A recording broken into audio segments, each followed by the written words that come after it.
Hiroshima, Japan. It's a place that was rebuilt from ashes after an atomic bomb was dropped on the city at the end of the Second World War. Today, it's a bustling modern metropolis, and it was recently the location for the latest stop of the FISE World Tour. FISE is the biggest annual tour for action sports. It encompasses 3 continents and features the world's best tricksters in a variety of events. FISE Hiroshima drew huge crowds, and we join the action now in the skateboard park. And next rider in, my boy Risho coming from Košice, Slovakia. Big spin, backside board slide. That's how you put the run together, skating all the obstacles. Beautiful front lift, that's the answer he was looking for.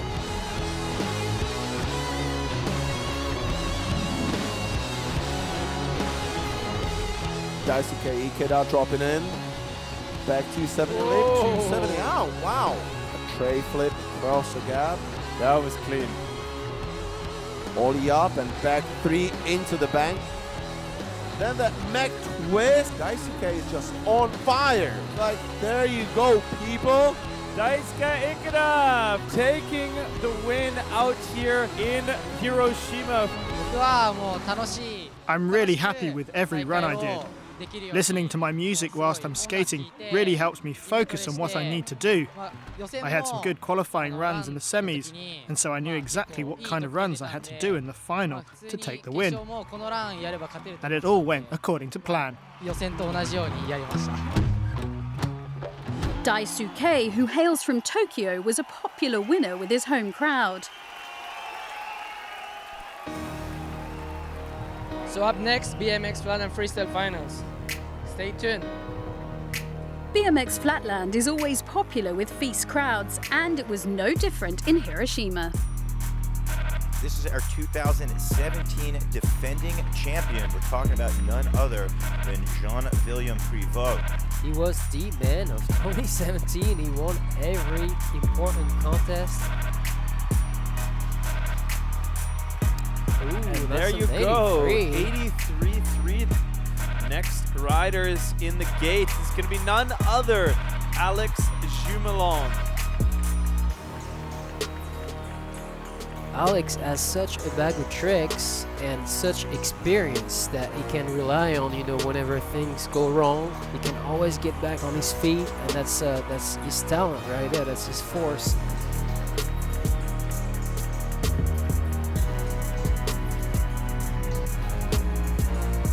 Oh yeah, that's a big one for the judges.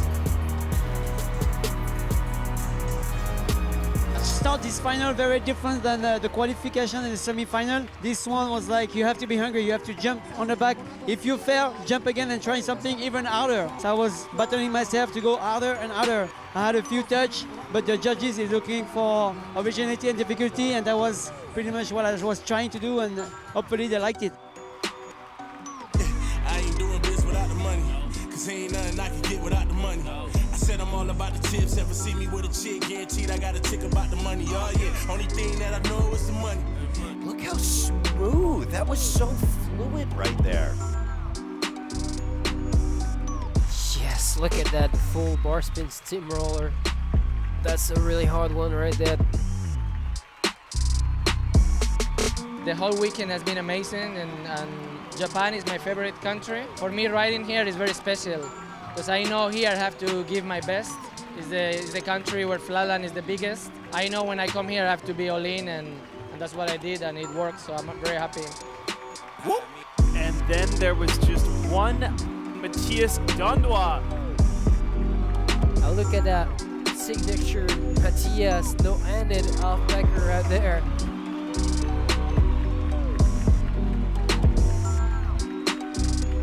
Wow. Definitely on the roll today.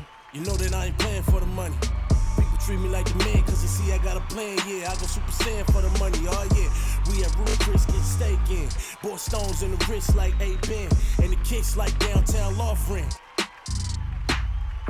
Yes. Yeah, look at that, lighten up the crowd. Oh, Pat, all the neighbors know my name, I got everybody mad. It's a party next door over your swag. Woo! Only thing that I've been thinking about, only thing that I've been dreaming about, only thing that I've been needing my whole life.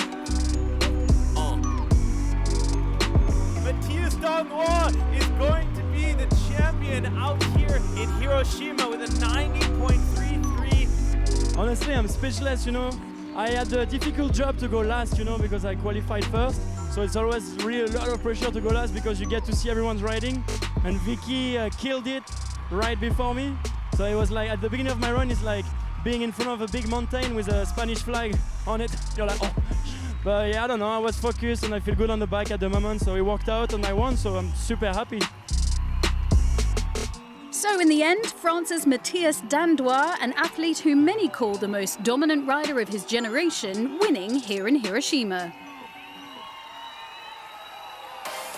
Jumping next to parkour, and it's been growing in popularity here in Japan over recent years. Valentin Dubois tells us more about this sport from his native France.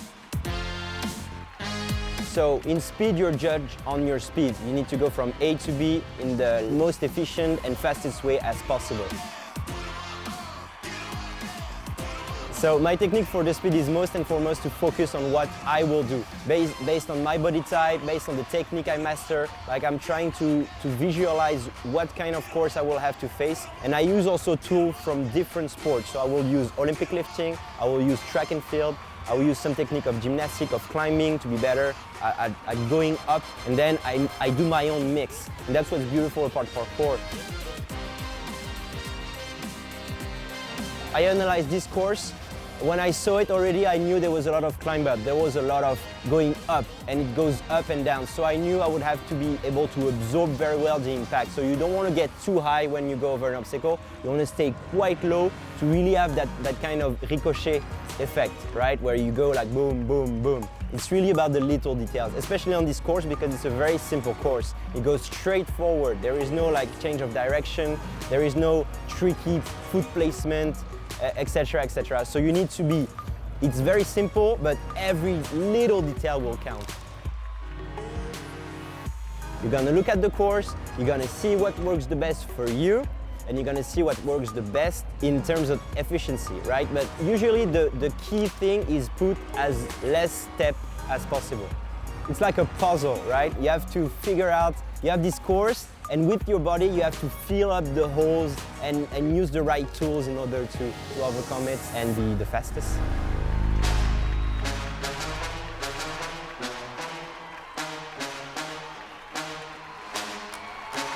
Hello, I'm Foski. We are here in Hiroshima, and next, Parkour Speed Finals.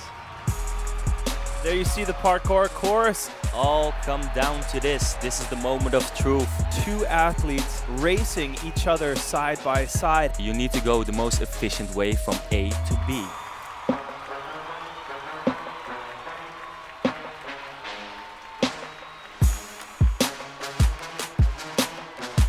And there you have it. David Nelms finishing first there.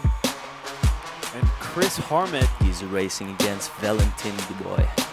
Oh, as you can see, he's going over the bar. Neck-on-neck race.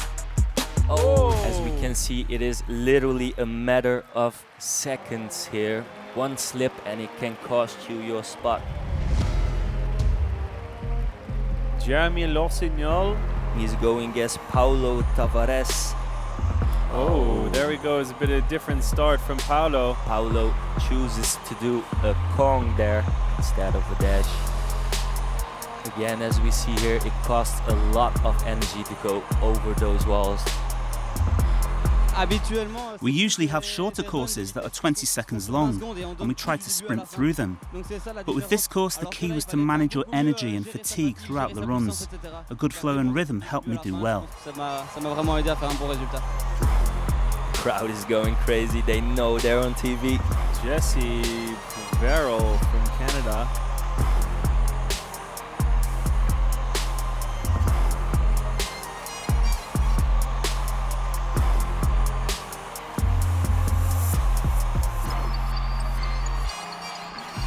Here we go, Pedro Leon Gomez in first place.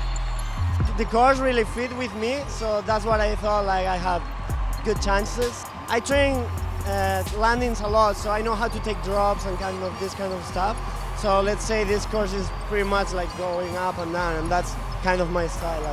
Like the crowd here was really big. I've seen a lot of events and parkour competitions, and this is one of the biggest crowds I saw, yeah.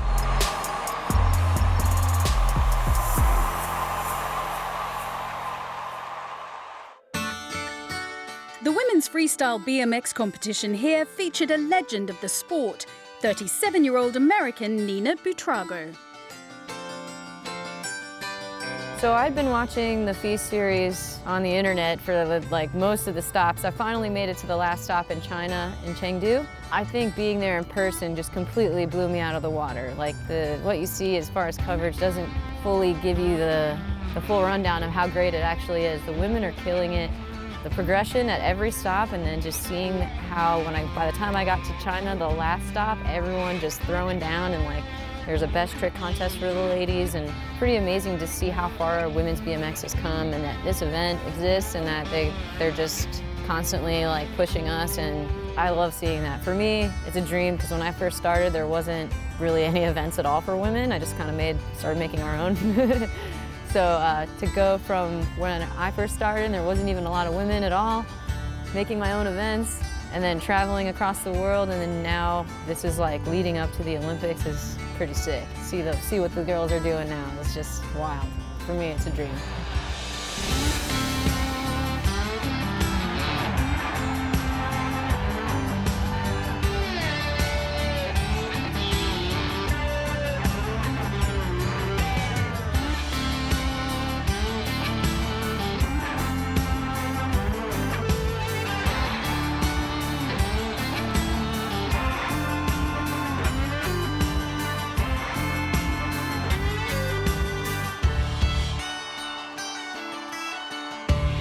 The trickiest thing for a lot of the women, even the ones that are like the top dogs, everyone's going to try to stay consistent, but everyone's going to be progressing. So there's always going to be a little bit of risk and excitement there for everyone, just like, oh, what are they going to throw down next? Because every stop has just been a great show, and everyone's doing new things. So this is an exciting series to watch. I think the women are, you know, we haven't had such a big stage or platform to progress like this, and this is really gonna expedite our progress.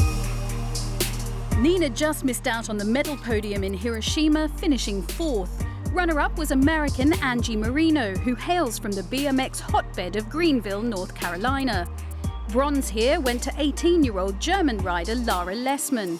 And finishing in the top spot was Hannah Roberts of the US.